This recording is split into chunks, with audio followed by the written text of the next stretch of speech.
যদি আপনি দীপাবলির এই রহস্য না জানেন তাহলে আপনার দীপাবলি পালন করা একেবারেই বৃথা। আমরা সবাই ভাবি এই দিন ভগবান শ্রীরাম রাবণকে বধ করে অযোধ্যায় ফিরেছিলেন, তাই দীপাবলি পালন করা হয়। কিন্তু বাস্তবে দীপাবলির পিছনে আরও অনেক গভীর রহস্য লুকিয়ে আছে। দীপাবলি শুরু হয় ধনতেরাসের দিনে। এই দিনে সমুদ্র মন্থনের সময় ধনন্তরী ভগবান অমৃত কলস হাতে নিয়ে প্রকাশিত হয়েছিলেন, তাই এই দিন ঘরে ঘরে কলস স্থাপন করে লক্ষ্মী ও কুবেরজির পূজা করা হয়। এরপরে আসে নরক চতুর্দশী। এই দিনে ভগবান শ্রীকৃষ্ণ নরকাসুরকে বধ করে 16,000 বন্দী কন্যাকে মুক্ত দিয়েছিলেন।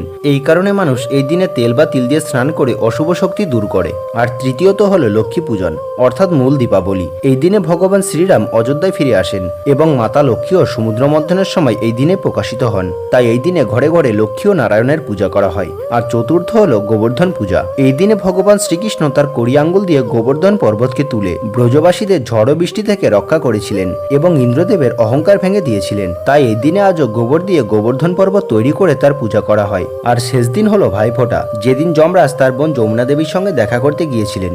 যমুনা দেবী তাকে তিলক পরিয়ে অভ্যর্থনা করেছিলেন, আর তখন থেকে এই উৎসব শুরু হয়। তাই বন্ধুরা, দীপাবলি আলো ও প্রদীপের উৎসব নয়, এটা এমন একটা সময় যখন দেবশক্তির আবির্ভাব ঘটে এবং অশুভ শক্তির বিনাশ হয়। তো বন্ধুরা, আপনাদের সবাইকে দীপাবলির আন্তরিক শুভেচ্ছা ও ভালোবাসা।